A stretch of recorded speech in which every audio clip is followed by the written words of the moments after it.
係抽海水。同日本福島嘅最大分別係同反應堆直接接觸嘅水係喺一個密封系統。正常嘅水沸點係攝氏100度，但係壓力好大，令到呢個密封系統入面嘅水沸點提升到300度或者以上。咁點幫裡面嘅水降溫呢？專家話就要靠第三個獨立嘅水系統。當呢個系統入面嘅水受熱，再變成蒸汽。由於呢個系統入面嘅水完全接觸唔到反應堆堆芯，唔會含有放射性物質。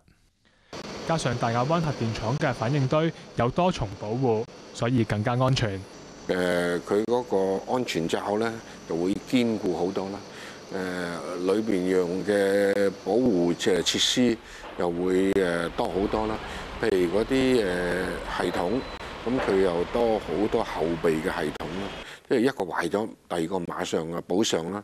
佢嗰啲堆芯關停系統，亦都係咧比較先進啲啦。咁佢個安全罩咧就起得十分堅固。今時今日咧，如果你揾架波音747嚟撞嗰個安全殼咧，佢都唔爛嘅。不過佢認為日本福島核電站洩漏輻射嘅嚴重性遠較當年切爾諾貝爾核電廠成個核堆芯融化為輕，冇需要用水泥密封嘅方法嚟到解決。亞洲電視記者曾廣如報導。